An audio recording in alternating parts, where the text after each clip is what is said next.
What's the easiest choice you can make? Window instead of middle seat? Picking a vendor who sends a great gift basket? Outsourcing business tasks you hate? What about selling with Shopify?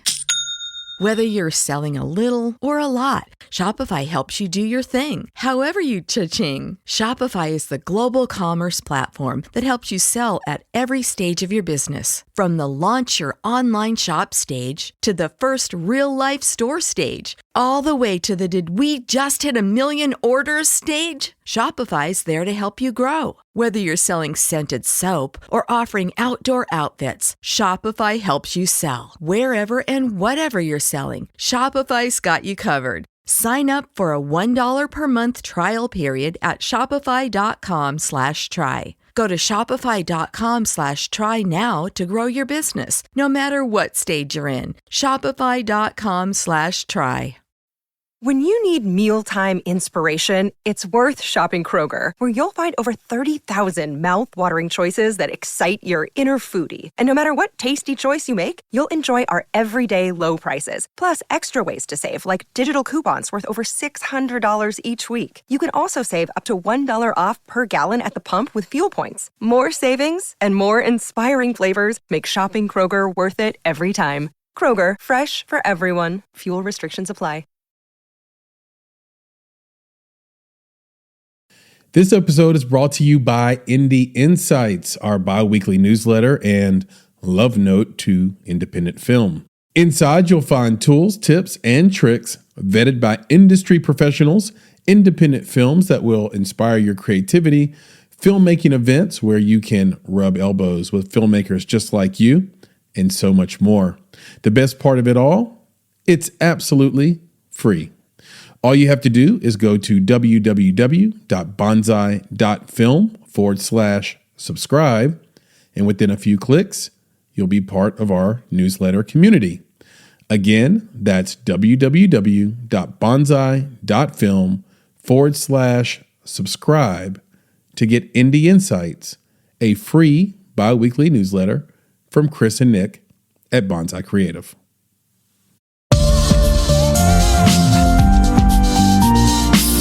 You're listening to Make It, the Indie Film Podcast.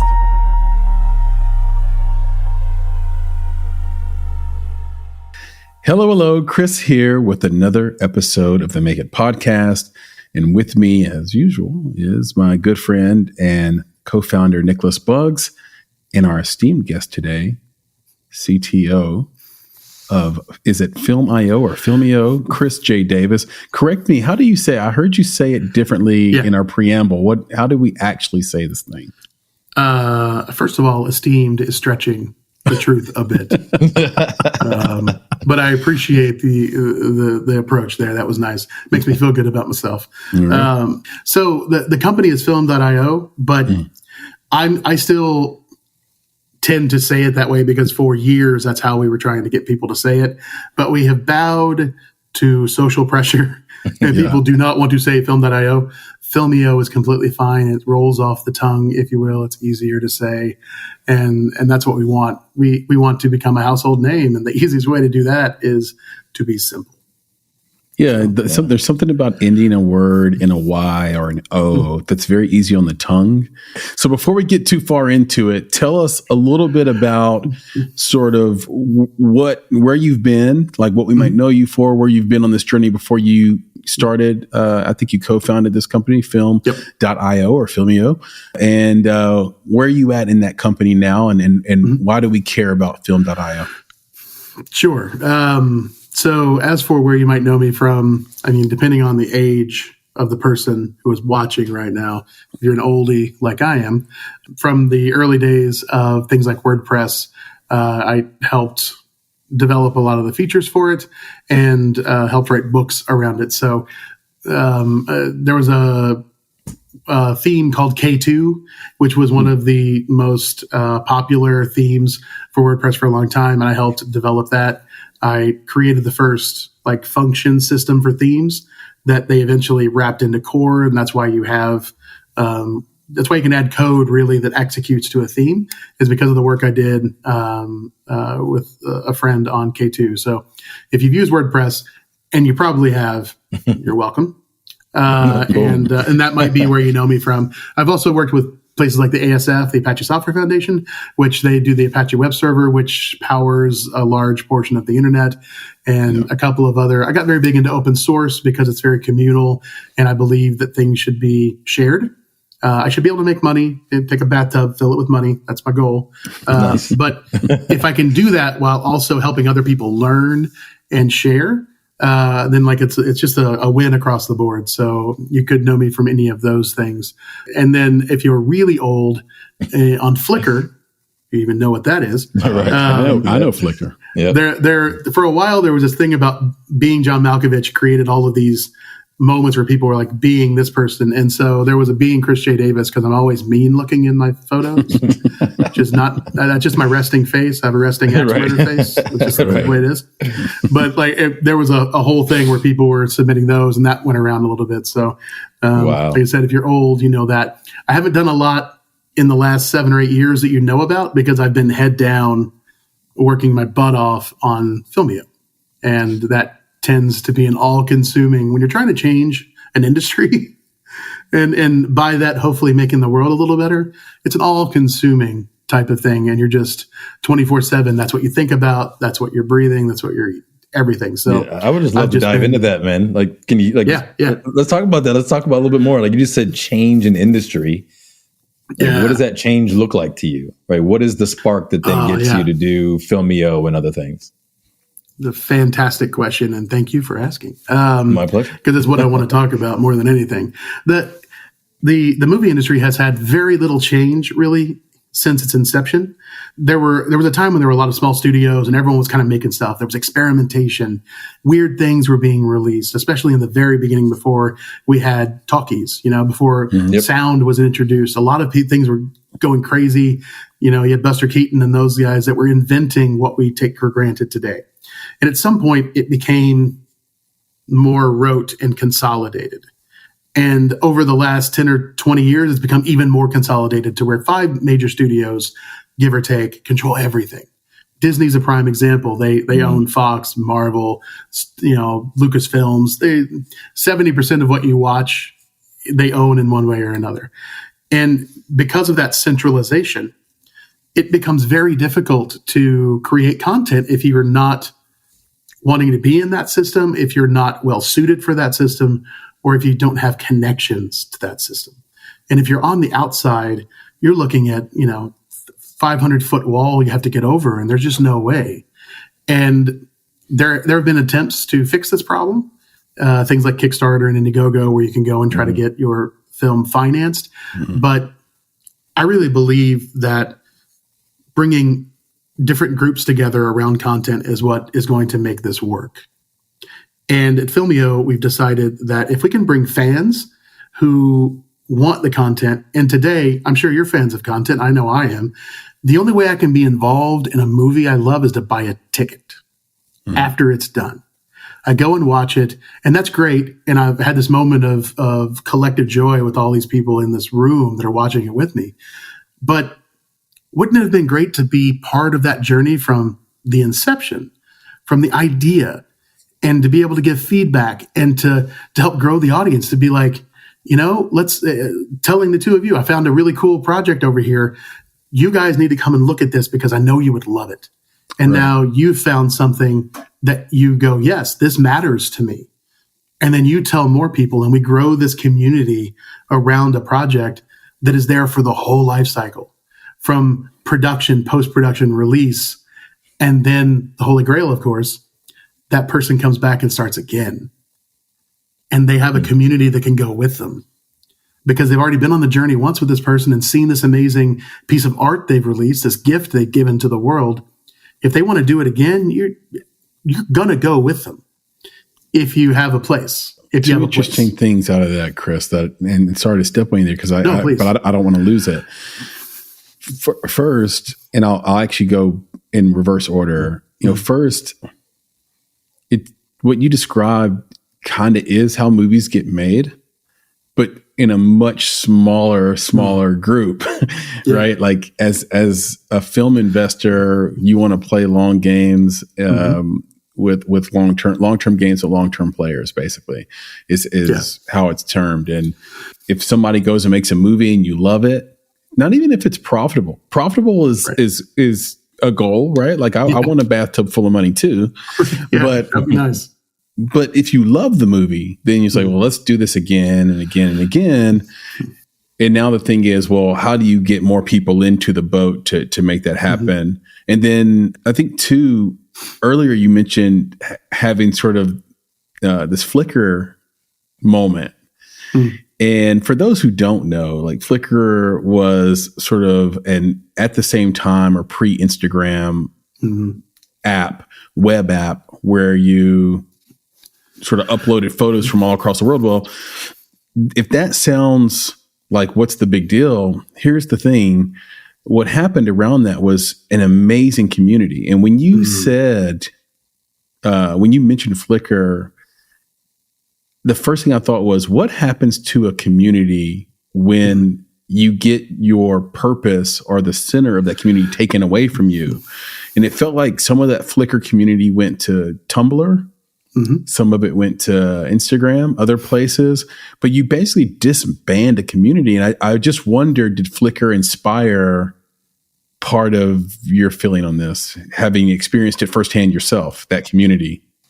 Yeah, that's a perfect analogy, especially because part of the reason Flickr had the problems it did is because the core ethos, the way they did their business, they ran their business, they changed. You know, they were sold a number of times. Yahoo owned them for a while. They've changed hands, and everyone wanted to try to find a way to monetize the golden word, monetize these users. And it's really interesting that you bring that up, because one of the reasons we are choosing blockchain and the DAO system is specifically to combat that. I don't own any of Filmio. Filmio is owned by a decentralized nonprofit foundation that is outside the US. They own it. My company is contracted to write the code for it. They own it. The DAO that we're building right now is going to have complete decision-making power and authority over the platform the moment they have reached a level of maturity that it makes sense to give it to them. And at that point, all of us step back because we don't want to be the ones that make those decisions.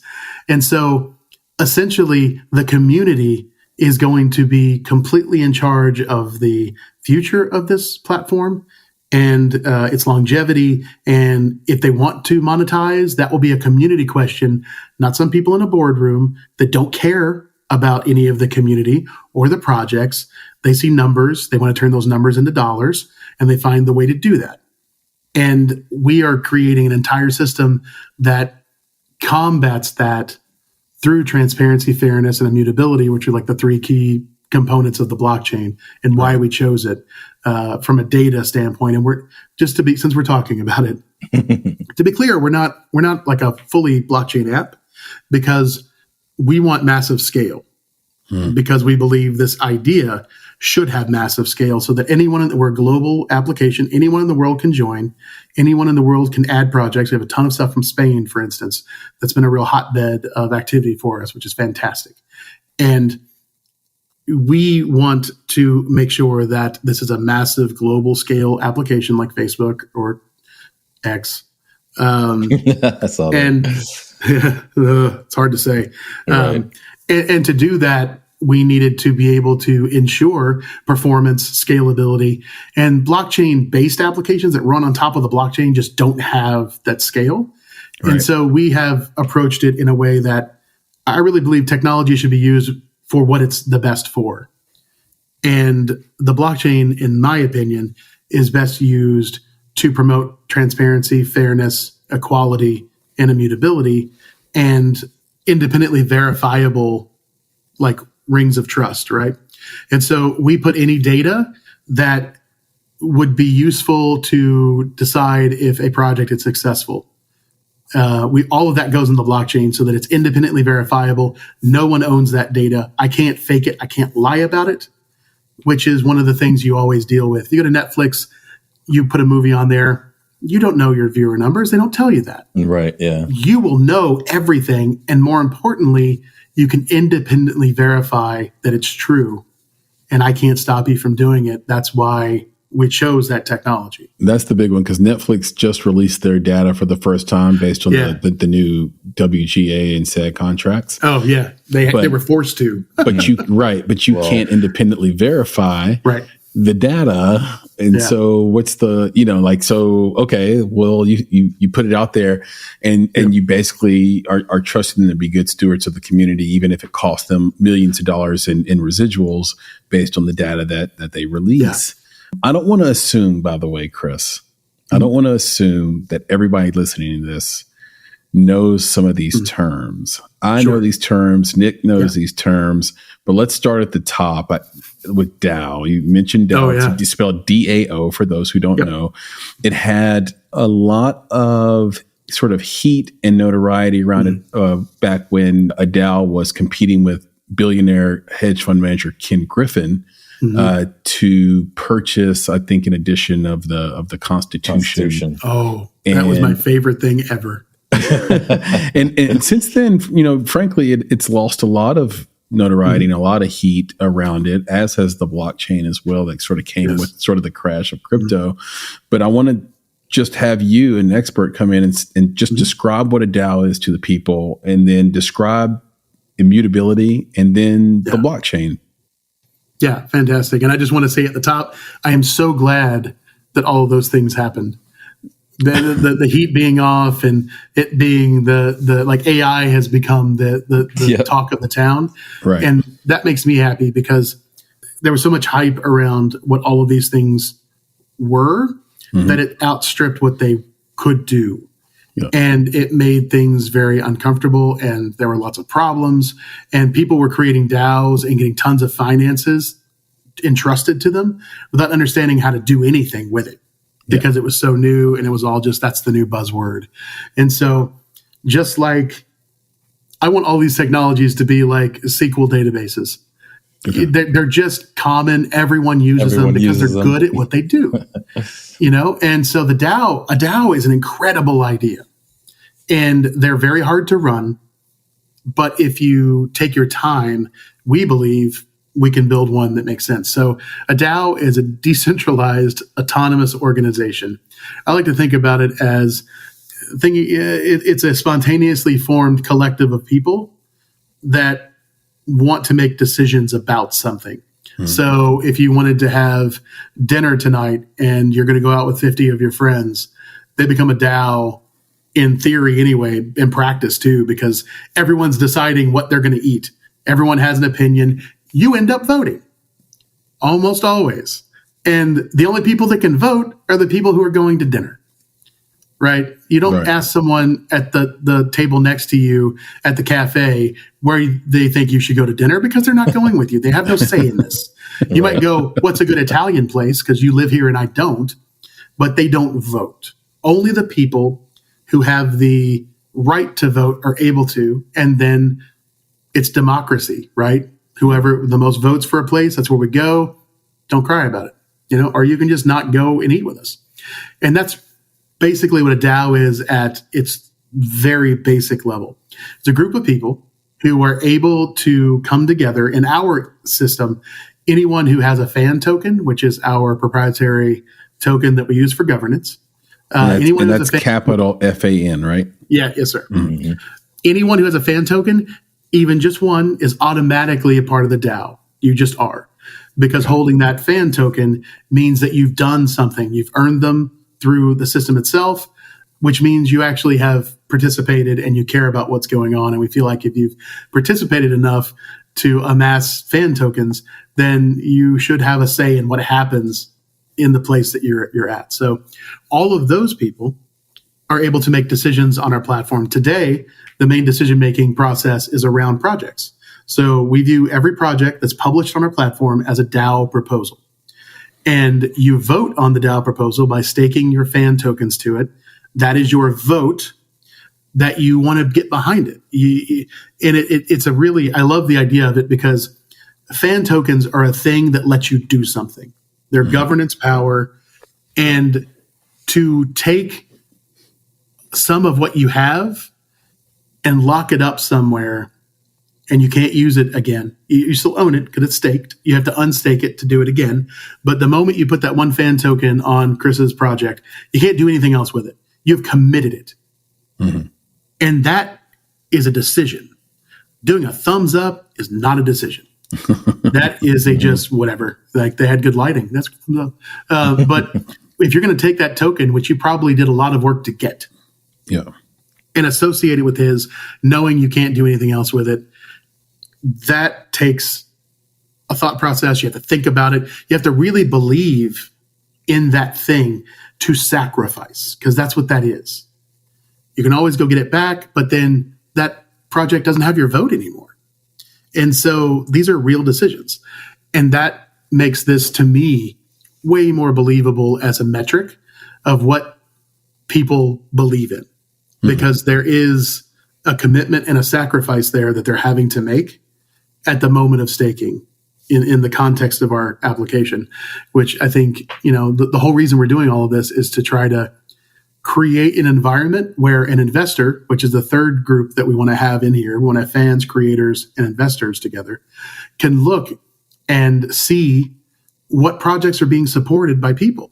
So if you're an investor who have never invested in a film before but have always wanted to, this is a place you can go. $25,000 would not get you in the door anywhere in the traditional market, right? Barely anything, maybe finishing funds if someone is really, really desperate.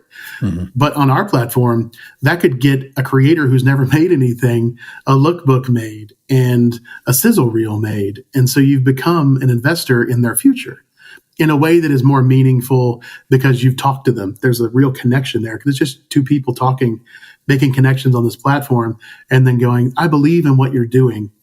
And I might not have $5 million to fund your whole thing, but I know you need this. I can see it. Let's do that. Deals are made because there has to be some sort of remuneration for the investor. All of those things still happen. But I think it's a more humane, more personal way to approach financing content that we've had today. Yeah. So Chris, let me jump in on that real quick. Yeah. So when you talk about the token, right, you're saying you're giving a stake. It's something that this is very important. It's a sacrifice. You're sacrificing this thing against the project. You're making a commitment of sorts. Right. But what is the commitment that the fan is making based on that project? Is the person committing to provide some sort of financing to help develop the project? Are they making a commitment to then purchase some digital, version of that product? What's the commitment that then when the investors see those commitments, they're like, oh, okay, there's 5,000 commitments that I can then say will turn into $20,000 worth of investment into the film, which now reduces my risk as an investor? Or do they see it as that's 5,000 commitments, which equates to $500,000 of purchases of that asset? Like, how does that token work as a commitment for the fan? Yeah, all of the above. And it's a fantastic question, and one I don't get often, so thank you. We have stages to the life of a project. And right now, we're focusing on proof of adoption. It's a viability idea.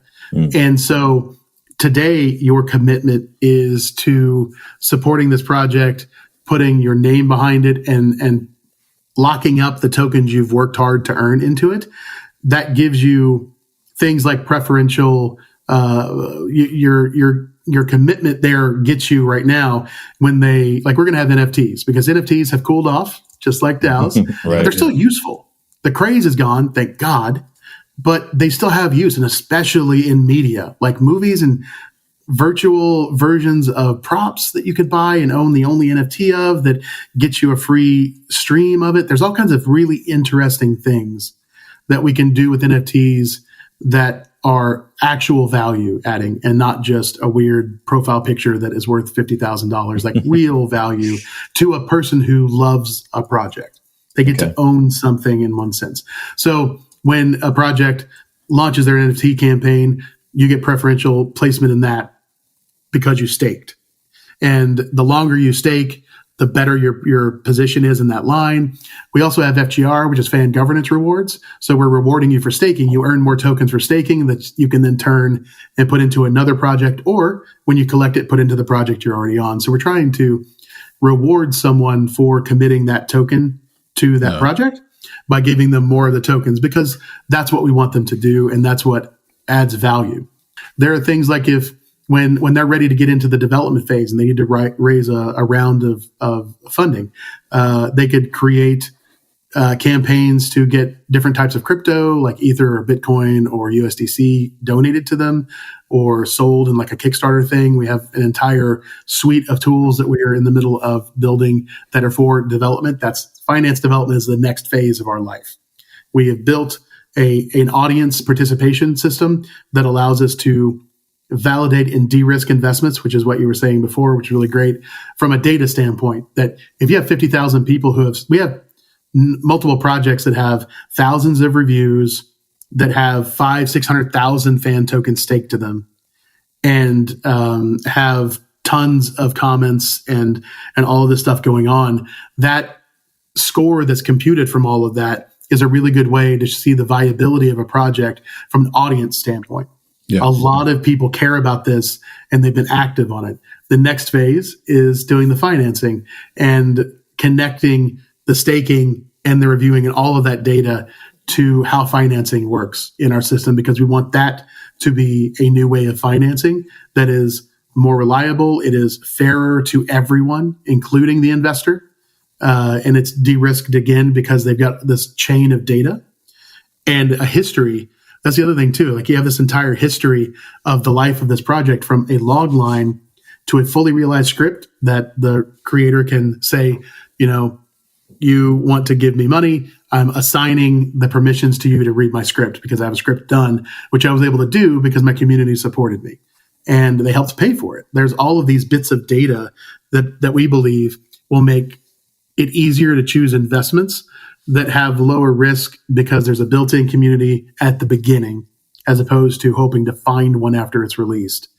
And you've seen people actually help develop this project from this embryonic state to something that can be funded and developed all the way through production and post-production. We have a film called Cyberfighter that went to Indiegogo because we weren't ready to help them with financing yet. They got all the financing they needed, and they built their audience on Filmio and then took them to Indiegogo. They got financed, and now they are putting updates every day on production. It's they're doing a short film that they needed money for, and then they're going to take that to shop around. It's pretty normal, as you know, process for that for a filmmaker. And it's called Cyber what? Cyberfighter. It's this crazy martial arts. That's like, I keep thinking it's like Kung Fury. I don't know if you're familiar with that. It's that. It's this beautiful, funny, campy, on purpose thing around martial arts, which I'm a huge fan of. And so all of that happened because of our platform. He was able to find his audience. Like, he did the thing, right? The thing that I've been telling people is going to happen. He did the thing. He came on here and said, I have this great idea. I have all these people that want to work with me, but I need an audience. I need money. I need possibility. And he found it, got the money. They just wrapped principal photography and are going to green screen. All their green screen shots are next week. And in like 3 months, he's going to have a thing that he can stream and release and send to film festivals and show producers and say, I did this. How much more do you think I can do if you just believed in me to do the next thing? So what is he sharing on Indiegogo, that platform, from Filmio that says, look what I did here? What is he sharing with them? Is he saying, I've got 60,000 fans?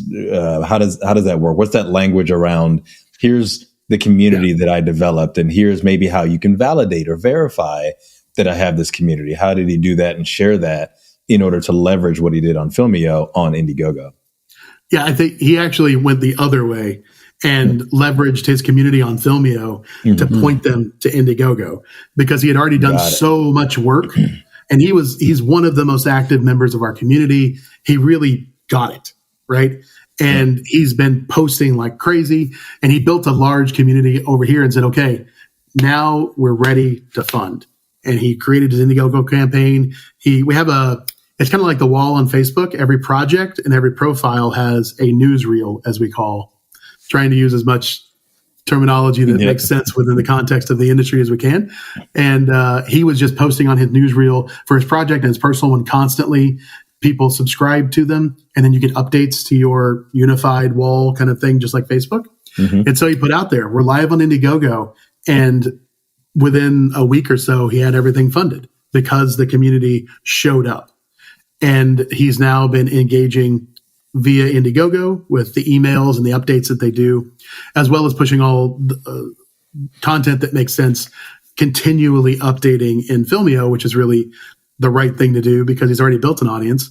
Now he's able to keep them engaged, get them excited, also bring more people in and continue that process because he'll invariably be ready for another thing. He might run into issues that he needs more money because that always happens, you know, and he's got an engaged community that's already so invested they put down real money, getting these updates, getting excited, staying excited so that whatever comes next, they're ready for.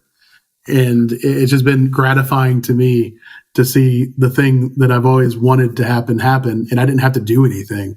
I just put the thing out there and he did all the work. So he said, so if you build it, they will come. That's the part I love. Even more than the money is the audience. The audience is worth more than the money in our business. It just is. And I love this idea of, I mean, I've seen in both music and film, things get made and deals get done simply because you could prove you had X amount of people who were going to watch it if it gets released from you.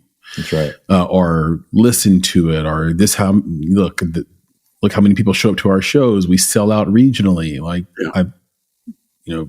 I think that's a thing, and it's incredibly, powerful, even more so, than the funds. When you have that many people invested in a project, how much work does the blockchain, and feel free to explain blockchain if you want to get into that, does it do for you when it's time to pay those people, I guess their up and comments or return on investment ROI from the thing that's made if it starts to make money? So we'll start off just by talking briefly about what the blockchain is and not getting too technical because it can be incredibly technical. Yes. But I like to, again, everything is about being old tonight because all of my analogies, they're all things that are so old, but they fit, right? If you've ever had a checkbook. Yeah. Okay. We've all had a checkbook. That's right. That's a shocker, but there it is. Yeah. The blockchain is a checkbook. They even called it a ledger. It's a distributed ledger, and your checkbook is your ledger.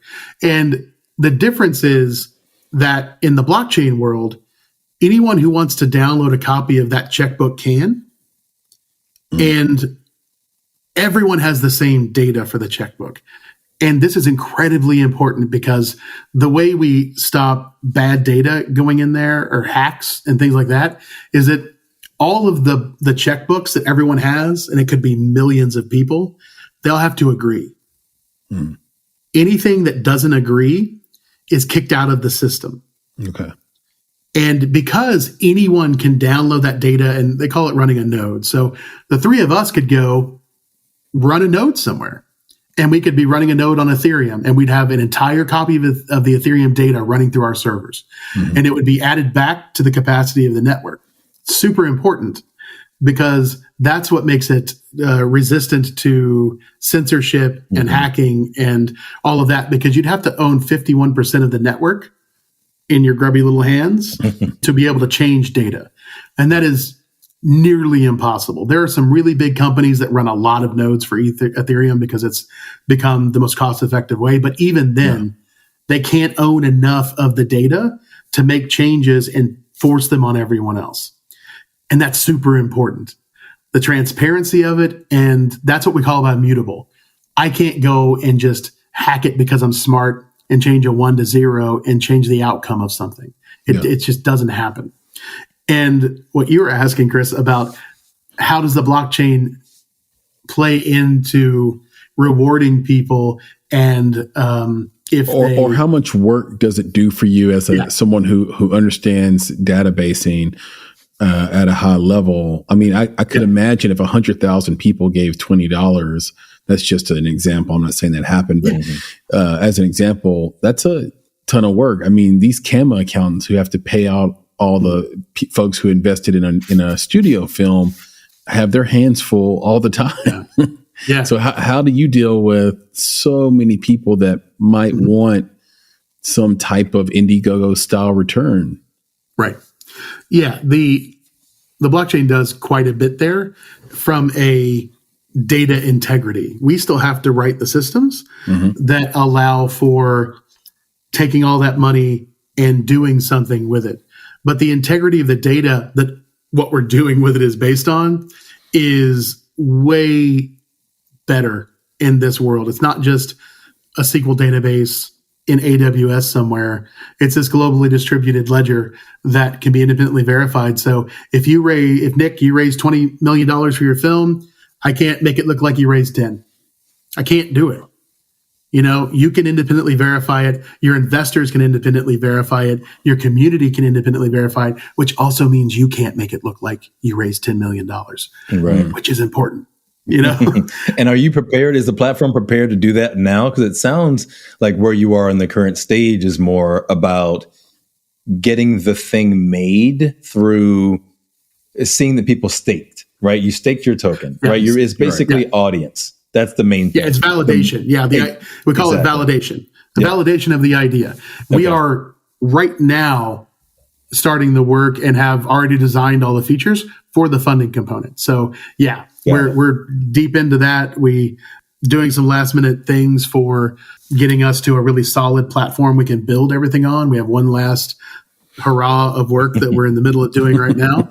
That gets us the firm foundation we need to do everything else, which includes distribution eventually. Well, that's what I was going to say. Deals. Right. We need to have deals with partners for distribution. And there's some really amazing things. I told you before, I get excited. There are, I don't know if you've heard about open law. There's a service that allows you to programmatically create through API driven events, contracts that are legally binding, and they're overseen by legal experts. They're real valid things. Being able to tie that into the blockchain so that when these immutable, transparent, fair things happen and the two of you decide to work on something together, we can tie all these decisions you're making. Think of them like you can make your own little sub DAO that's just for your project. And you have 15 people in it because those are the people that are making decisions, but you need legal coverage because as you know, a film is a company. Most of them create LLCs. They build this company that's this little village, and then it gets broken apart and torn down when the thing's done. We need to have the same ideas within our platform, but hopefully in a better, more fair way. So you come together, you make your little DAO stuff, you make a decision, and it fires off an API to create legal documents based on the decisions you made. Yeah. That gets put into the blockchain that it happened. You all cite it, which gets ensconced in the blockchain. And now everything is legal. Everything is transparent and fair. Everyone's value that they get out of this. You get 5 points in the back end. You get 10. All of those things are now where they can be independently verified and seen. And for some people, that will be scary. and we understand that. But I think that's the future. That there's this movement right now for people like New York State, where I live. I'm in Buffalo, New York. You have to disclose the salary ranges for your jobs now. They don't let you hide that anymore. And that's where the future's going. And so that's what we're trying to get ahead of, is finding these novel ways to use all this emerging technology. Some of it you don't even know about because it's a little under the radar, and creating new ways to do old things, but do them in a way that is way more efficient.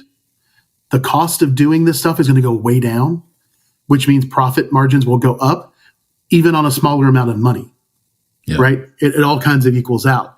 And so we think our sweet spot's $5 to $10 million.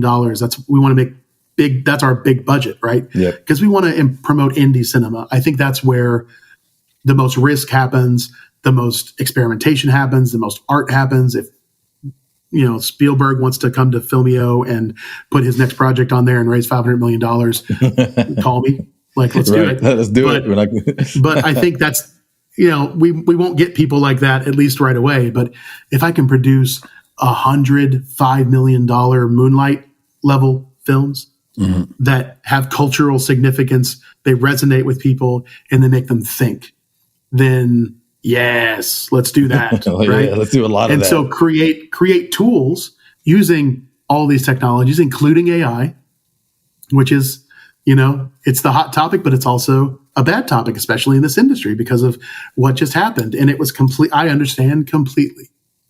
AI is going to take away half the stuff that I do eventually, writing code, because a lot of it's boilerplate. It'll be able to do all of it. But I think that AI is like any tool. It can be used in service of creativity and a human being, or it can be used to replace creativity and, against a human being. And we are trying to be in the for human beings camp. Ethically trained AI that makes you a better creator, which is what Photoshop, like everyone uses Photoshop. Yep. When I used the beta of Photoshop 1, no photographer wanted to touch that. They called you a skiff and all this other stuff. Like you're not a real whatever if you use that computer program. And today, Photoshop is the cornerstone of nearly every photographer's workflow, or something like it, like Lightroom or something. Technology is part of every photographer's workflow. Yep. AI will be that once it's done correctly. Yeah. And that's what we're trying to do is, as an artist, how can we help you with AI? If you're a scriptwriter and you don't know how to make a poster, why would we not let you use a tool to make a poster to get your idea across? Concept art, you can't pay a concept artist right now. You want to, and eventually you will, but you still need to get your idea across, and it takes more than words. Yeah. So ethically trained AI to create concept art. So you're not stealing from anyone, but you can create the art you need to get people to understand what you want to say. Now, here's the thing, Chris. Let me ask you this. So it sounds like a lot of great stuff, right? And I think from Chris and I's standpoint, like the passion is there, and we love it, right? Because we're passionate about this industry as well, and we're also passionate about the idea of creating communities and being engaged with communities, right? It's one of our core principles. So you talk about the platform and the fact that this one filmmaker has been able to create this great community. So how does that happen? How do fans engage with Filmio, and what do they do when they get there? Because I can imagine, a community does a lot of things. Like they talk to each other about different things, they engage, they ask questions, they do a lot of different things. So how does that work? How do you get folks to come onto the platform, engage each other, and what does that ecosystem look like? Right. So right now we're in what we call early access, which is invite only, as we are. It's important to just know that that's where we are. We are barreling headlong into complete open access, but I'm a very, very much a proponent of getting a captive audience, if you will, that know they're getting in early to help test, refine, answer questions, make suggestions. We've had a ton of stuff from our early users that are now features because they said, this doesn't make sense, or this should be here and it's over there. And that's a great idea, and we've done it. And so right now, the way to access this is to be invited by a creator. If they have a project on the platform, they have a special link they can use that allows you to create an account, and you're automatically associated with them and their project, so you can immediately start interacting. We have a wait list like any early startup so that you can sign up for it, and we're rolling that constantly, and every couple of days more people are brought in. And once you are into the ecosystem, we've built tools. There's an explore page that shows you the newest content, the content that has the most stakes on it. You can create your profile to say, I like rom-coms and horror movies. Show me those, like those types of things. Pretty normal stuff. Yep. And as we get more scale, we're building more tools because we have more data. So machine learning is very much part of what we're doing so that we can have proactive things going out. Like someone creates a project on our platform, everyone is notified that the system thinks would want to know about that. So we're pushing data as well as making it possible to pull, which is I want to go click on the genre I like on the left, and everything reflows in real time to show you just that genre. Then you can go, I only want to see things that are in the development phase. So you get, a Western that's in the development phase, which means they are raising money. And you can drill down with as much specificity as you want. So you can find exactly what you need, which is obviously important for investors because they want to be able to find horror is a really good genre to invest in because right. the investments are low and the return is super high a lot of times. So they want to find that. And they want to find, we have a computated score called the Go score, which is like, we like, you'll get this. I like to say it's Rotten Tomatoes, but not evil, which is what they've become. Yeah, so we've had some talk tracks on that too. Yep. Yeah. So the idea is that it's a computated score that takes in all the stuff. How many people have commented? How many people have staked? How much tokens have been staked? How many updates have been done? All of these things plus our own magic underneath, the machine learning magic, right? Course, yeah. And that score gets computed, and you can see by how high it is, how likely we think it is to be successful if it goes on through the entire process. And that is all transparent. We don't hide anything other than the machine learning stuff because exploitation can happen because of that. And we don't want to give anyone the ability to game the system, right? Even ourselves. And so all of that stuff is kept under the machine learning stuff is kept under wraps, but all the data metrics that are used are completely transparent, completely open, and they're all ensconced on the blockchain. So you can verify if this has a score of 95, you click on it, it shows you the breakdown of all of the metrics, and you can go verify those metrics if you want. So we're trying to walk the walk and talk the talk as much as we can on all of those things. So that's kind of the way it works now. Once we're publicly open, you just come, create an account, you're in, and we create a wallet for you because we know a lot of people aren't going to be blockchain savvy that are going to be coming to this right away. And we also want to introduce people to this world in a way that is comfortable. Yeah. And everyone is used to username and password, or they're used to social sign in with Google or something like that. So we have an on-ramp basically that allows you to create an account. We create a blockchain wallet in the background for you. And you just come in, you agree to a couple of things. You agree to be part of the DAO, which has a constitution you have to agree to, as most of them do. And then you're in. And we give you a deposit of fan tokens as a thank you, so you can immediately start working and doing things in there. And all of that stuff is transparent, and it just is easy to do. We're currently a gasless solution as well. Wow. How did you pull that off? Yeah, a lot of money. No, we are on Polygon, which is a much cheaper with higher throughput L2, which is, again, too technical, but Ethereum is the chain. And then there's another like chain that lives above it that you can do all kinds of stuff to really cheaply. And then they take all of those transactions and package them up and send them to Ethereum in one shot, which is a lot more efficient and a lot cheaper. And they just get paid via different mechanisms. That's how they operate. Do your fan tokens get traded at all? Or yeah, not currently. Okay. And can't say much more than that because of legalities and U.S. security restrictions. And just to keep the audience with us, a gas fee, a gas is the fee you pay to make a transaction with a token. Yeah. And not all tokens are created equally because of the cost it takes to make a token. So it's like the exchange. We call that gas. I shouldn't say we. Chris calls that. We call it horrible. The world calls it. But that is part of the obstacle. Like you mentioned, it's kind of like if you get into this, you do have to start learning a whole new set of vocabulary words and what they mean. And we've said a few of these words today: blockchain, immutable, stake, gas, you name it. And these things can intimidate a user. But at the same time, I look back at the thing you said a few minutes ago, which is I think probably encompasses all of this, which is old ideas made new. Yeah. There's nothing new about what you said about bringing investors in. Right. There was a company called Slated that tried to do that.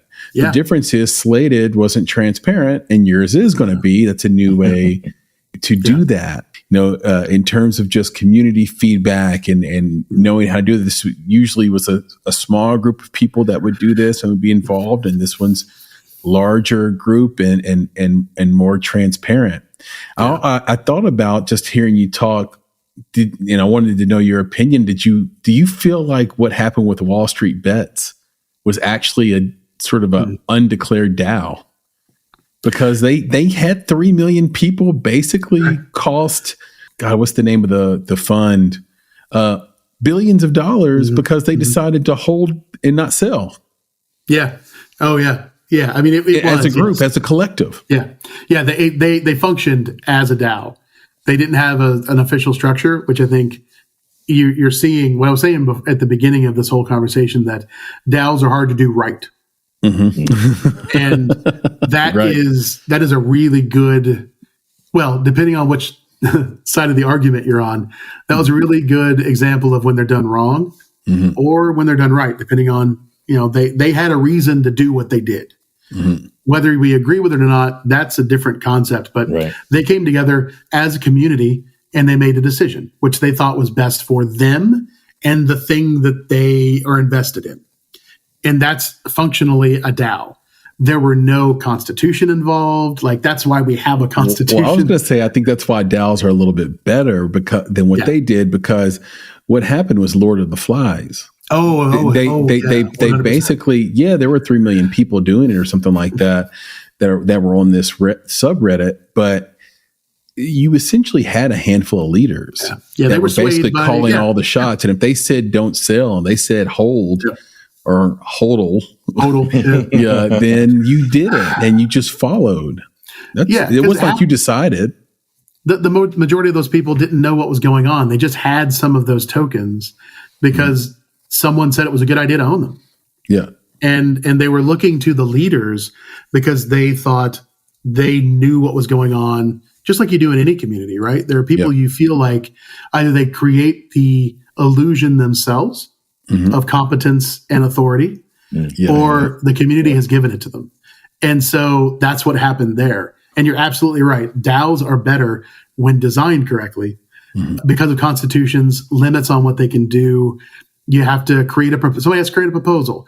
There's a voting window. It has to be passed. There's a cooling off period to make sure that everyone still agrees on it. Like, you need process. You need structure. The decision is still in the hands of the community.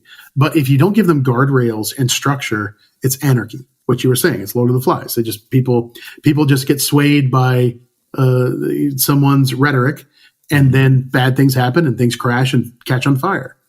And that's why we don't have this massive DAO right now. We could have just thrown up Snapshot, which is a service that does DAO stuff, and just done it.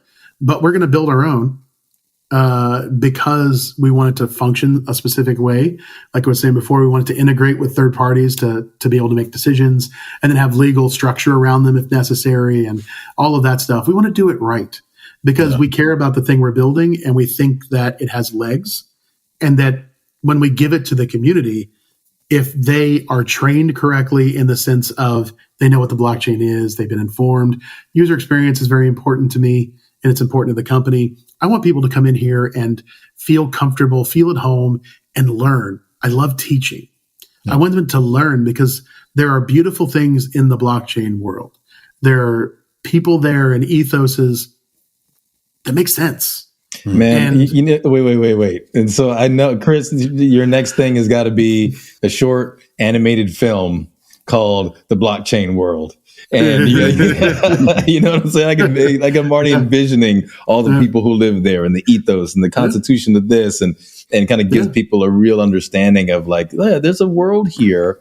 And if you understand and you learn this world, I mean, if you take it like, if you're watching the Avatar movies, right? It's like, hey, look, that might be foreign to you. It might look odd, but listen, if you learn the rules of engagement, this could be a beautiful experience for you. And I think that's what I hear you're saying. And enriching, like culturally enriching. There's stuff we can do. We can fix problems that exist today. Like Africa has had over the last 10 years a boom in filmmaking. There's some really amazing things going on there, but they don't have the resources. Check out Tubi. Yeah. Exactly. But they don't have the resources that India has right now, or America, or even South America. And I care about cinema coming out of Africa. my favorite show, my family and I, our favorite show is Team 4 on Netflix right now. It is Super Team 4. It is the most interesting, completely African led. All the characters are these superheroes from a small town. And I want my kids to know this culture. I want them to understand that they're not the only thing there is. I want them to be better people than I am. And I want more of that.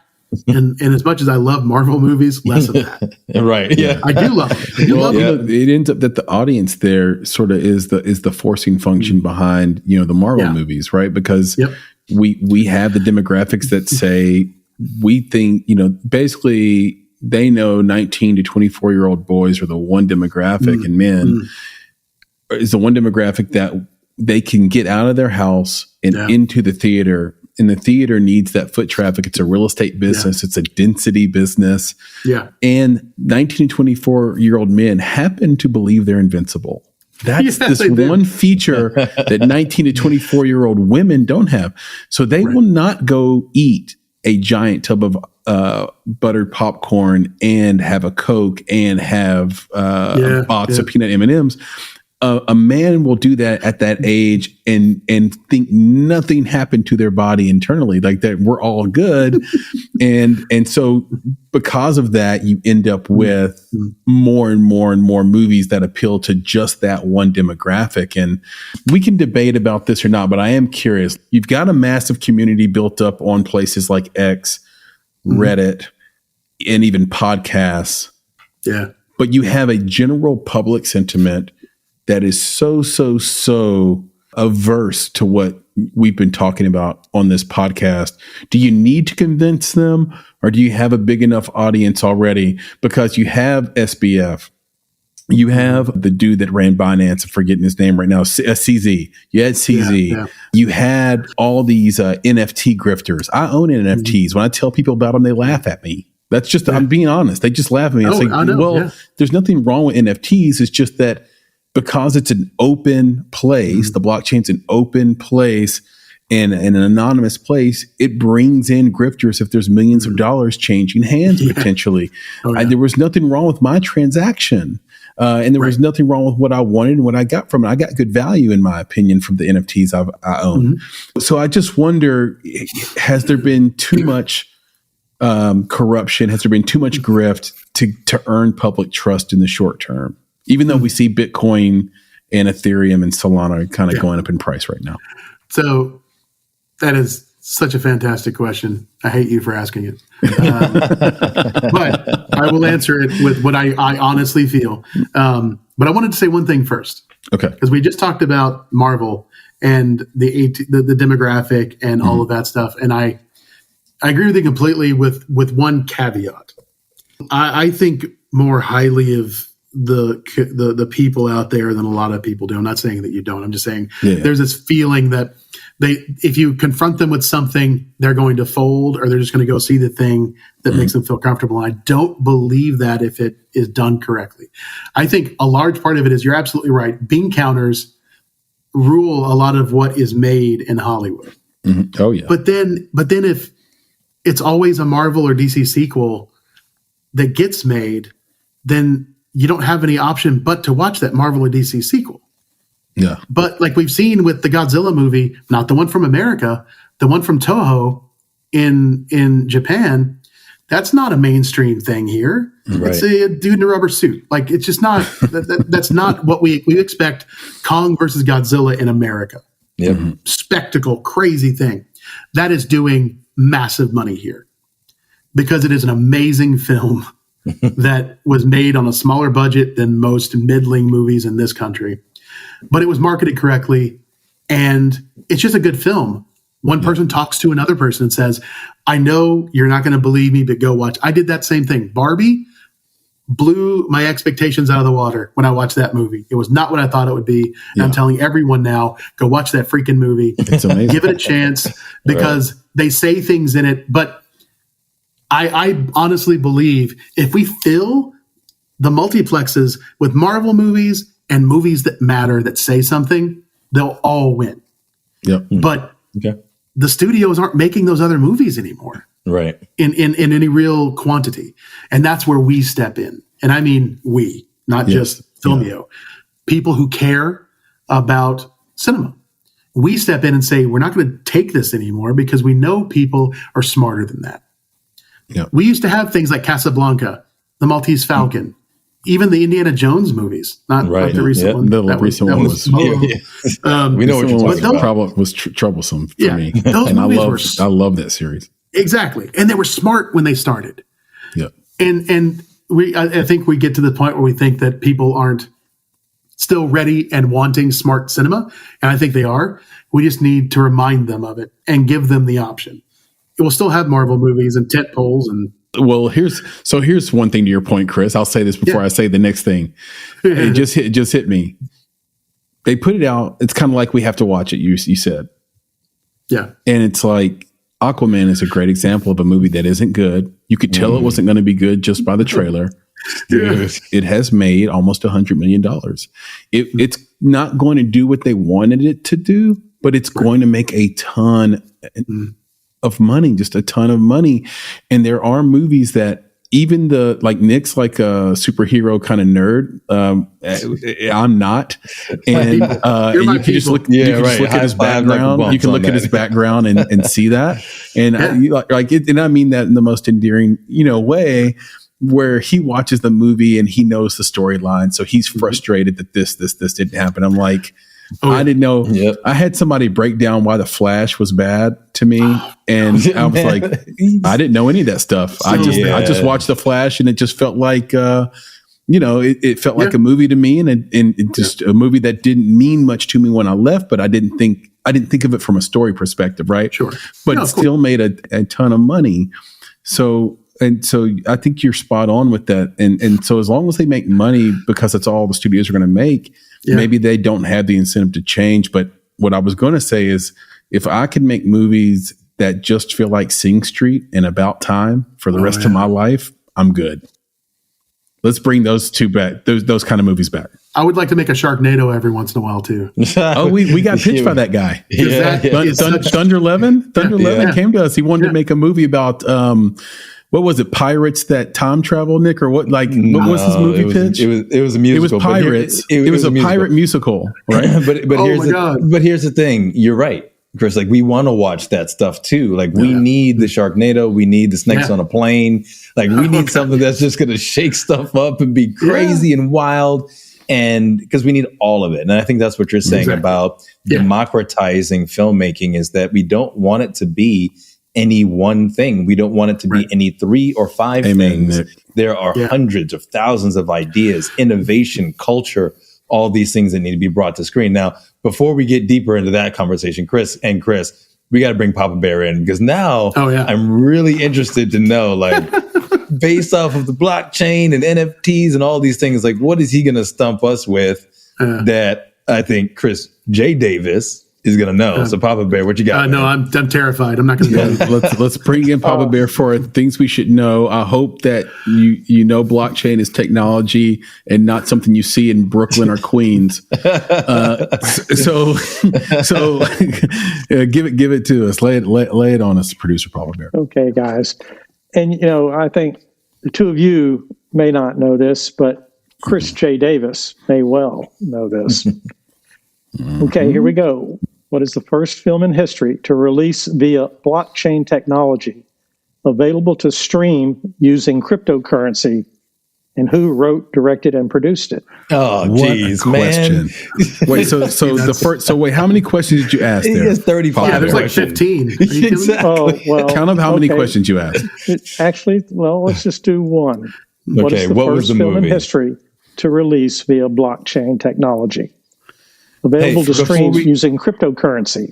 Do you remember, Nick, that we were going to put adult interference on the blockchain? Yeah, we talked about that. That's one of our movies, Chris. We were gonna put it on and we got approval from Kate Upton to do it, who's in the movie, which was our main concern. And then we just didn't do it. It was weird. We just didn't do it. Well, or we could have been the first movie on the blockchain, Chris and Nick, to What year did Adult Interference come out? 2017. Well, you would have been the first because this one came out in 2018. Ooh, I don't think we had the idea to put it on there till 19. So So questions, because terminology matters. When we're saying on the blockchain, what are we meaning? Was it funded by it? Released seems was it streaming on top of the blockchain using IPFS or? You paid for it with cryptocurrency, with Bitcoin. Okay, so it sounds like the contracts were on the blockchain. Yeah, to gain access to watch it. Yeah, it was in select U.S. theaters on July 6th of 2018, as well as on the decentralized application VView, the Bitcoin-themed movie. I have a guess for writer and director, Papa Bear. Oh, okay. My guess is Sam Esmail, creator of Mr. Robot. Okay. Was he the writer and director of this unnamed film? You can tell by the No. Right. No. Who else is into this, Chris? Well, Oliver Stone? Yeah, you know what's crazy? I was sitting here thinking, like, I'll just let you know, like, the first thing that came into my head, and I don't even know if the timing of this works out because I can't remember when the movie came out. Yeah, he gave us a hint. He said 2018. Yeah, but the latest version of Blade Runner was like the first thing that hit me. I was like, that seems like it would have made sense. Now, the second one I've got, because I don't think it's Blade Runner, would have been Ready Player One. But I just don't know. I can't remember when those came out. Yeah, I'm trying to. I think Ready Player One was pre-pandemic, which is now how we figure everything out, right? Yes. Was it before or after My Life Sucked? Yeah, I don't know. Movie, Chris. Right. So I think I want to say Ready Player One. I just want to drop that as my. Okay, that's your guess. Chris, do you have a guess? 2018. There's so many because I keep thinking of films that are about blockchain. That's what's happening right now. Yes. Like Crypto. Crypto was a movie that's about blockchain, which was a couple of years ago. And then there are a number of movies that have been financed via blockchain stuff. But I can't think of the first one that was released and you used blockchain to buy tickets or to access. I can't think of it. Papa Bear, one more clue, if you will, please. Is this movie a first run movie in 18? Meaning its premiere was on the was 2018, or was it a movie that was already in existence and then re-released on the blockchain, similar to what me and Nick were going to do quite geniusly in 2019, but didn't execute, so it doesn't count. No, I believe it's first run, but you don't have you're saying you have no guess. You don't need the clue because you really don't know. No, here's why I need the clue, because if it wasn't a first run, I was going to guess Thank You for Not Smoking, or Thank You for Smoking. Thank You for Smoking. Which was produced by David Sachs, who is a famous owner of Solana and holder of Solana, which is a cryptocurrency, PB, that is like, it's an application style sort of crypto.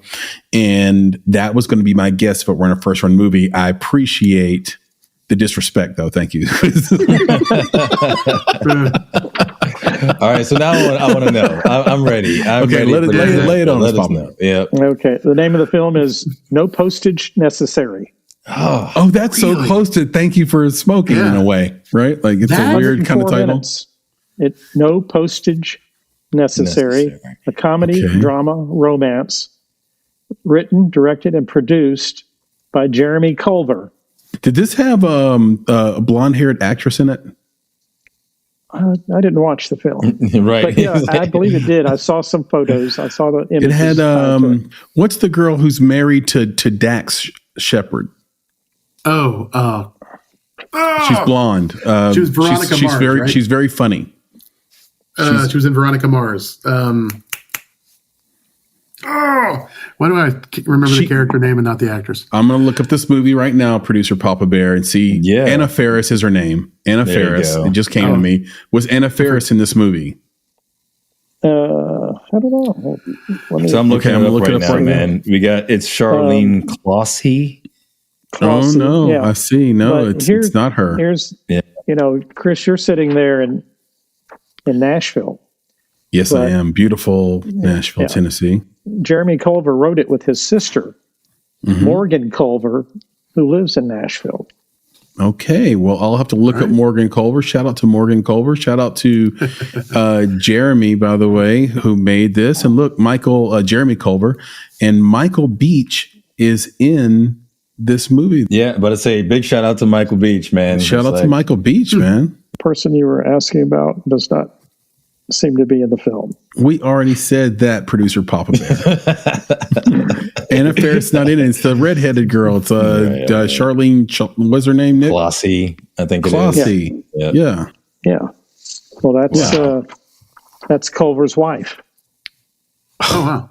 It's a family affair. It is. Okay, so I have the movie up, and I just want, just for the fun of it, I'm not talking shit or anything like that. I just want to see what it did. I just want to see. No box office available. Great. Of course not, bro.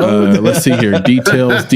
Well, look, we can get Chris to check the blockchain for this. That's right. Because it is transparent. So we can see. So they made this movie in 2016, it says, August 2016, released it in late 17. So, and then put it on the blockchain in 18. Yeah, because it hit theaters as well. So, IMDb Pro says released July 6, 2018. Yeah. That's what I'm reading from too. IMDb Pro, but on the Pro side, you get like these deep run details. So, or I should say, a depth of details that speak to it a little bit more. But that's great.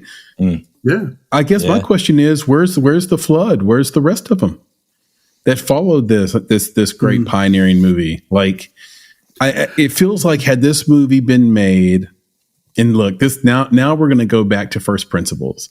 You mentioned marketing earlier, Chris, and how like we preach that it is so important to market your movie correctly in order to expect profitability. You mentioned, $500 million for some, Spielberg film. Well, 300 of that would just be to put the actor's face in Times Square. Not just that, but the whole marketing cost is what drives that budget up.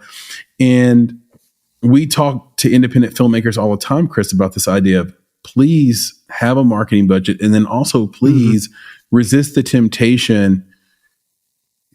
And this is a very real and strong temptation. And so it is not as easy as I'm saying. Please resist the temptation to put your friends and family in your movie. Oh yeah. Oh God. And the reason it's so hard is because those are the people who have been sharing your dream with you every step of the way and supporting you. And now you're going to turn around and tell your wife, who's been acting her whole life, that she can't be the lead in this. Yeah. And this film, what's interesting about it, when you look at it on IMDb, it got a 5.3 out of 10 rating. So it's like, it's kind of low. And then you got only 1,000 reviews of it on IMDb. So I know Chris is like, where's the money? Like where? But I'm actually more curious. And this is something maybe we can even get in contact with the filmmakers, is outside of the money, because the money is irrespective of the blockchain. It's really how good is the movie? How great was the marketing? What's the IP behind it?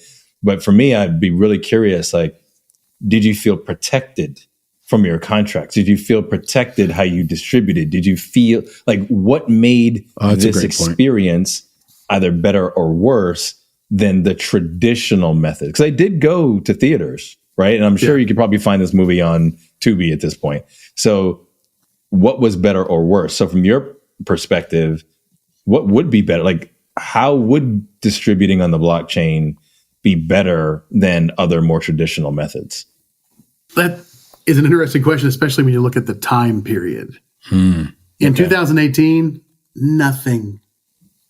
Honestly, I bet I would guarantee you that it was about the blockchain gaining notoriety, Bitcoin especially, because it was on the rise around then. And they were trying to catch that wave.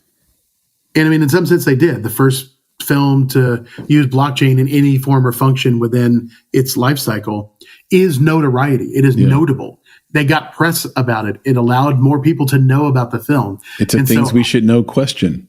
Yeah, exactly. I think it was about marketing more than what the technology itself brought, because we were talking about basically you were able to buy tickets with Bitcoin, which is a fairly low bar for implementation. And Bitcoin is not an application-based crypto.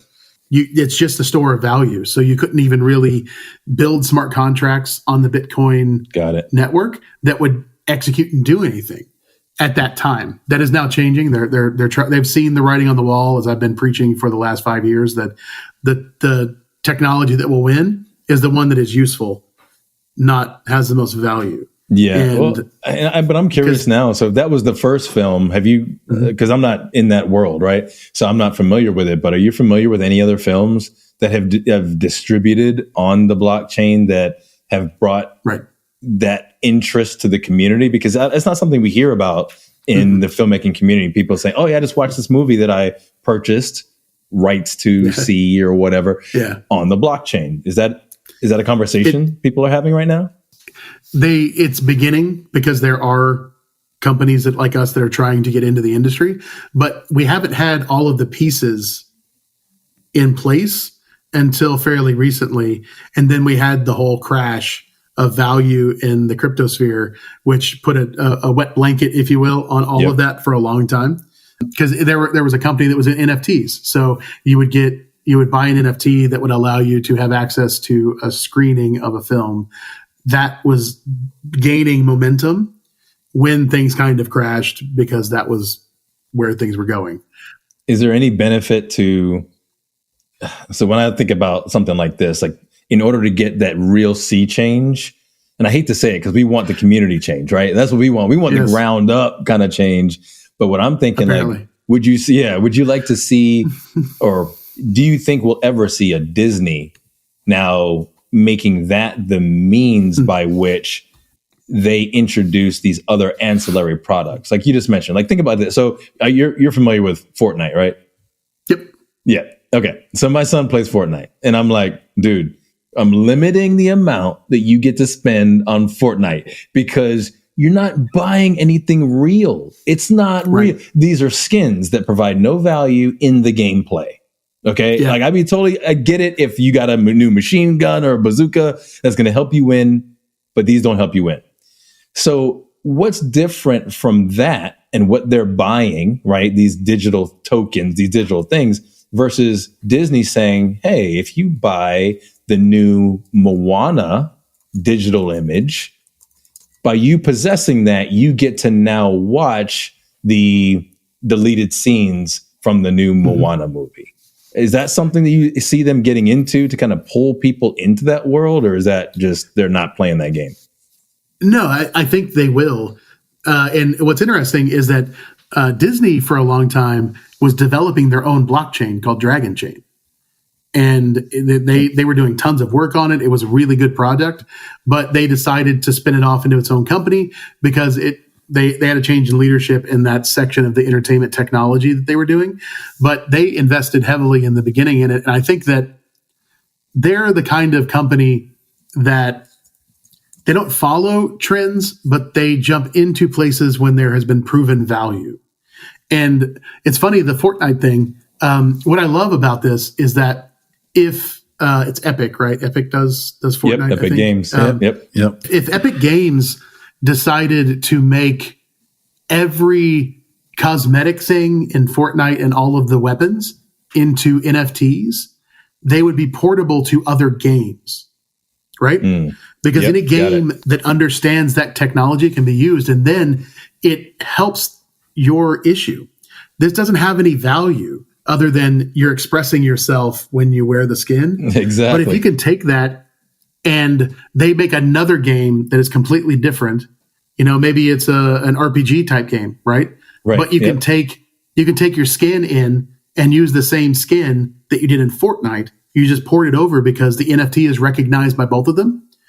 Then it's independent of this one thing. So if Fortnite shuts down, which it will eventually, all games die, all games end, you could take that stuff into the next Epic game.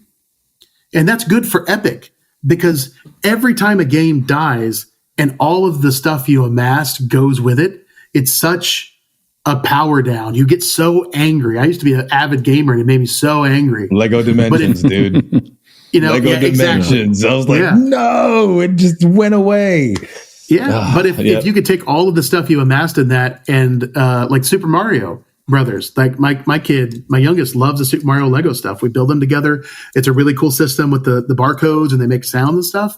If you could port things from Lego Dimensions into that game because they survive independently of the game, then that value continues to go. It could even grow because they incentivize you. You get different things. If they reward you for being a Lego Dimensions user, you were there, you paid the money, you did the thing, and you pull it into their new thing and you get 3 extra skins or whatever. Like they could attach value, which makes you more loyal as a customer. You feel like you're cared for. Yeah, and I would love the idea of them being able to sell these things. Let my son sell these skins to somebody else because he doesn't need it anymore, but he can't do that. So it has no value. So I would love to 100%. Be able to see that. And so because of that, Disney will get into it because what you said is perfect. You could buy a DVD or a Blu-ray of Moana, and inside there's a QR code that you scan and you go, and it awards you an NFT because it verifies you bought the thing. And then things happen because you have it. It's in your wallet, a Disney provided wallet, which is another vendor lock-in for them. Like there's so many, if they just think about the technology in the right way and string them together, it could add value on both sides for the customer as well as the company. And it's a way to validate the technology.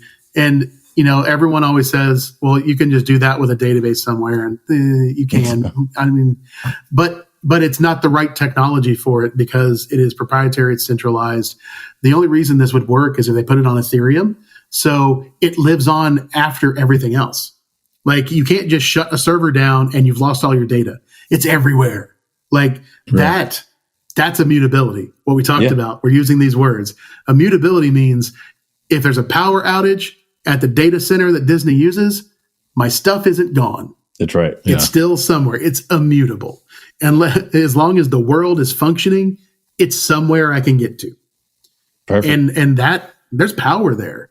And I think that eventually Hollywood will figure that out. That there's so much more value that they can do, and that they don't have to pay for the systems. Like I don't understand. Ethereum is just a thing that's out there. Just use it. It's the highway. You don't pay for anything. There's no bandwidth cost.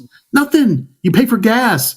Disney can pay for gas all day. Yeah. Like it's just not be experimental and find ways to add value with technology people are excited about. And that's what I think is going to happen eventually. Hollywood is a 5 million pound luxury liner, and those things take forever to turn. It just takes forever, but they do. And eventually they will. I'm hoping we do first. That's right. There you go. That's awesome. I just want to get back to this thing before we wrap up, Chris. That I don't think we actually answered. I think we got sidetracked by 2 or 3 things, then Papa Bear, and Papa Bear is a worthy distraction. But I agree. I don't think we ever sort of cashed the check on how do people like you, people in your industry, people in your field, win back the trust of the skeptical public, and do you need them? Great question. Another one that is just going to be I hate you for asking. It's a pain to add. Anyway, it's a hard one, right? So to answer it, the second part first, I believe we absolutely need them. Okay. We need to prove this technology is here to stay. It adds value to the world, and that the idiocy that happened before was not the reality of who we are as technologists and enthusiasts. Mm-hmm. This next phase of our life is who we are. That people came in and saw a very young community that was rife with money, mm-hmm. and people wanting to shove it places, right? And they wanted to take advantage of that. The grifters and unethical people are always going to flock to places where there are enthusiastic people with money that are looking for ways to participate. And unfortunately that happened.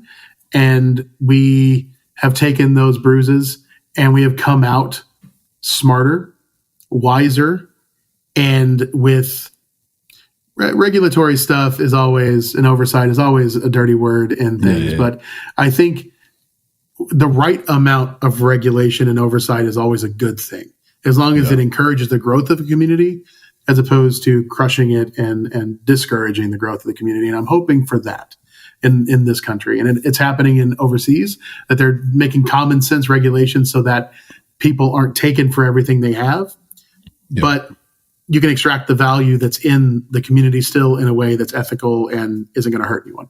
And that's what I hope for here.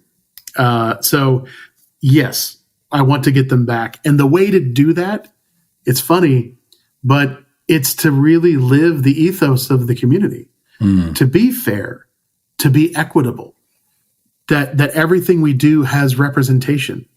We have to live the things that we say. We're transparent, we're immutable, we're fair. Representation is a first-class citizen in this community, not something we bolt on the side to make people feel good. All of those things, it's just doing the work. It's just putting your head down and doing the work and showing people you're serious. That's what we're doing. That's what I try to do every day. I try to be as transparent about everything. I don't know everything. Questions will get asked, and my answer is, I don't know, but I will find out. I will do the work to find out, and I will tell you, because your questions matter, and knowing the answer to your question is vitally important, because that's the only way we're ever going to get people's trust back, is to earn it by proving to them beyond the shadow of a doubt that we are who we say we are, and we stand for the things that we say we do. And it's going to be a long process. This is not an overnight thing, because a lot of trust was broken, a lot of money has been lost, and a lot of value that wasn't really there.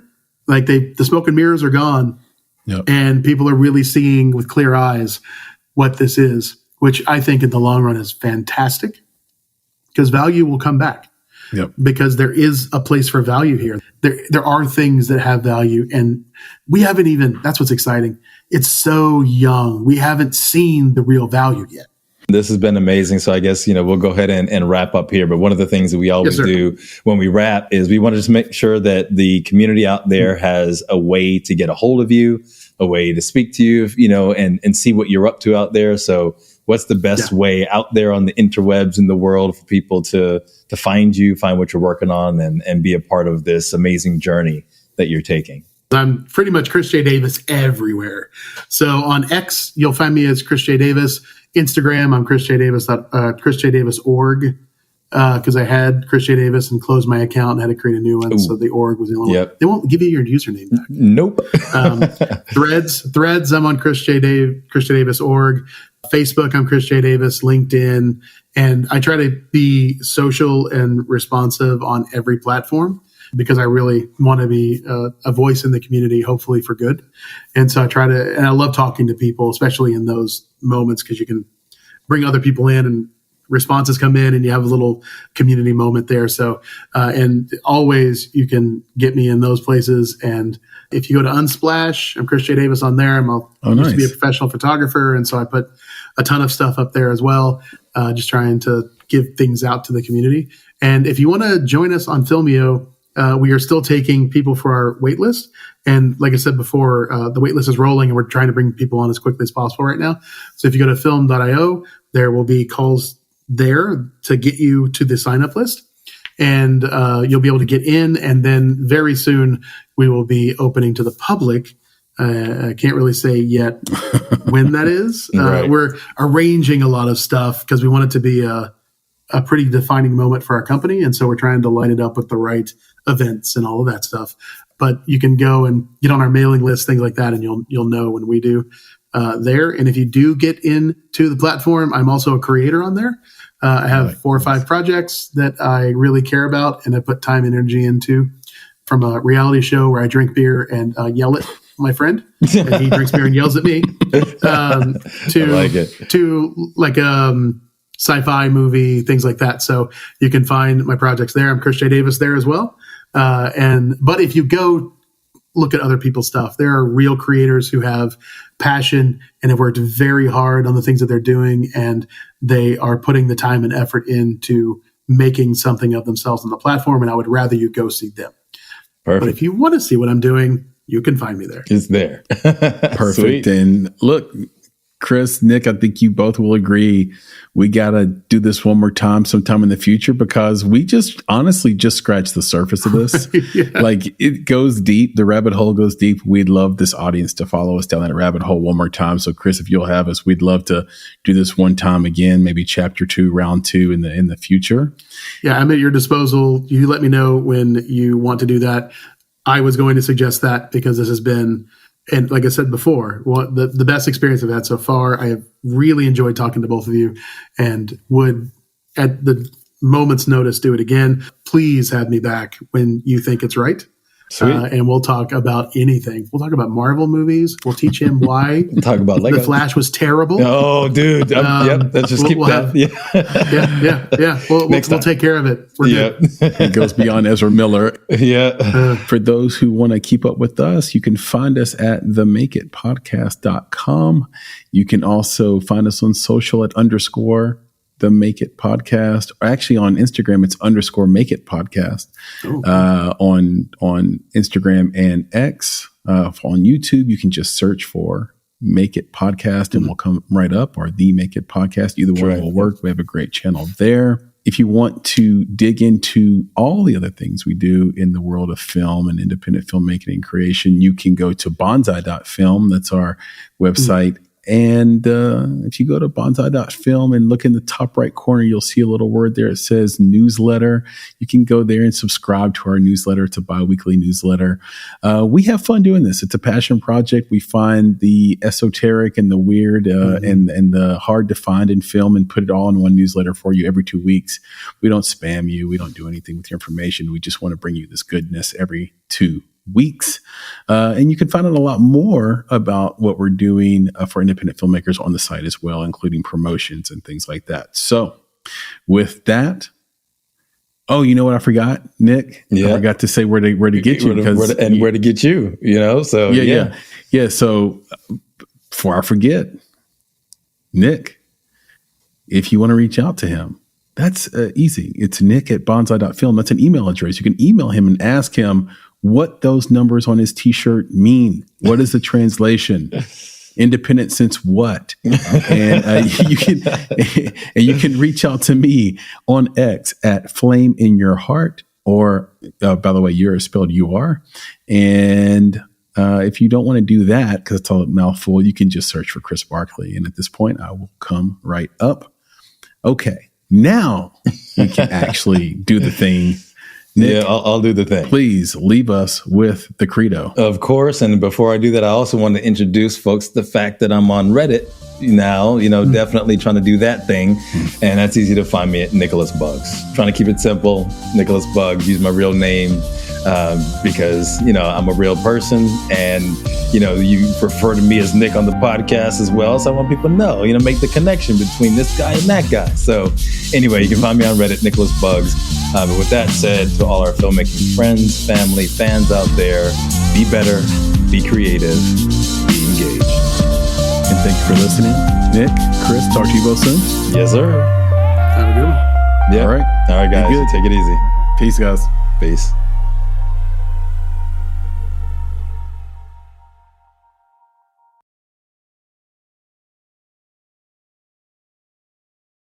At Kroger Pharmacy, care is what's most convenient for you. Care is being here when you need us. We're open evenings and weekends. Care is helping you save more. Most insurance plans and discount cards are accepted at your local Kroger Pharmacy. Care is saving you time by managing your prescriptions online. You can request refills, check order status, and more. Care is convenience that works for everyone. Kroger Health, a world of care is in store. Services and availability vary by location. Age and other restrictions may apply. For coverage, consult your health insurance company. Visit the pharmacy or our site for details. These days, everything in ATL costs more. But somehow, Verizon costs less. As low as $50 for a single line when you switch. So while coffee is definitely costing more, Verizon costs less. And dinner in Buckhead for two has gotten pricey. Verizon, less pricey. Inman Park rent, that's not coming down anytime soon. But Verizon, down. Just $50 a line. Limited edition sneakers, through the roof. Verizon prices, through the floor. That designer golden doodle, so much more. A single line on Verizon, a fair bit less. Even a good old tried and true hamburger will cost you more. But with Verizon, the same good old tried and true service now costs you less. Point is, in a world that is always costing more, you can get more for less right now at an Atlanta Verizon store. $180 BYOD and $360 local promo credits applied over 36 months. For new customers with one line and your own 4G or 5G phone on unlimited welcome plan required. Additional terms apply. Auto pay and paper-free billing required. In times of congestion, unlimited 5G and 4G LTE may be temporarily slower than other traffic. Domestic data roaming at 2G speeds.